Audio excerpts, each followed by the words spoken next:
Welcome to a Tuesday edition of Autoweek TV.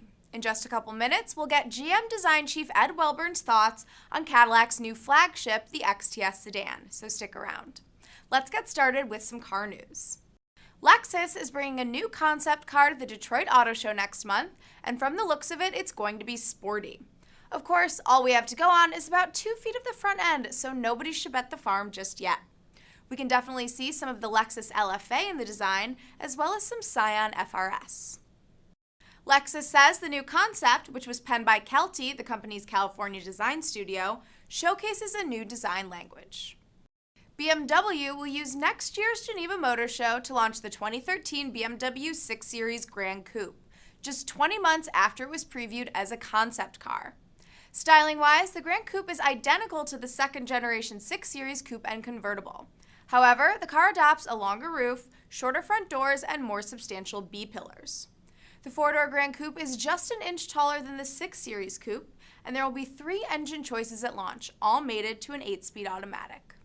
The results are in for 2012, and the top 5 car ads on the internet were, from 5th to 1st, the Bridgestone Super Bowl spot with the friendly forest creatures, Kia's Share Some Soul ad with the dancing hamsters, Imported from Detroit with Eminem, Fiat and Jennifer Lopez, and finally, Volkswagen's The Force ad, where a boy dressed up as Darth Vader starts his dad's new VW by using the Force. It garnered more than 63 million views since February. So, how will car companies top that in 2012? Well, we at least know of a Chevy Sonic ad where pro skater Rob Dyrdek will ride the compact like a skateboard. So we have that to look forward to. Cadillac used the recent Los Angeles Auto Show as the big coming out party for its new large sedan, the XTS.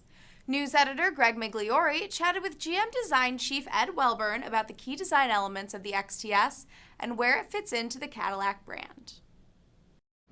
Okay, so this is Ed Welburn, Vice President of Global Design here at General Motors. We're standing here in front of his newest creation, the 2013 Cadillac XTS. Ed, can you tell us a little bit about some of the key design features for you for this car? Well, what is key is, is that I believe it's a very contemporary expression of luxury sedan, right, with a real emphasis on the interior space, great interior space for all passengers, and then with a body shape that is very efficient, very sheer. It's got a lot of body side drama, a lot of sculpture in the body side shape, but it's got that edge that Cadillac must have, that dramatic presence that Cadillac must have. Now, a lot of luxury cars sort of wear jewelry, if you will. This one certainly is a little bit blinged out, and I think a lot of people are going to like it. We got the grille, we got the wheels, we got the headlights. Yeah. Tell us about those. Yeah, what's important is getting that right balance when developing the design. Right. Beginning with a very sophisticated form vocabulary for the vehicle, the hard creases that are in the design, and then integrating very jewel-like headlamps and tail lamps. When you look at the lamps and you really peer into them, there are layers of technology and surface in the lamps, both front and rear. And then, of course, there's the shield grille that is a huge part of what makes a Cadillac a Cadillac. What does this car mean to Cadillac? Well, it really, it's hard to talk about this vehicle alone without talking about it and the upcoming ATS and CTS. It's the sum of the elements that I think is so important.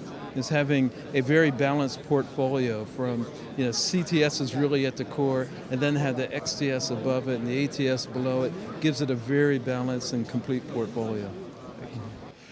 Thanks, Ed. That's Ed Welburn, Vice President of Design for General Motors. Thanks, Greg. This sets the stage for the arrival of the Cadillac ATS small sedan at the Detroit show next month. That's our look at the news for today. Come back tomorrow for another update. Until then, enjoy the drive. Thanks for watching today's edition of Autoweek TV. Be sure to catch all the latest car enthusiast news on Autoweek.com, in Autoweek magazine, and in Autoweek's iPad edition.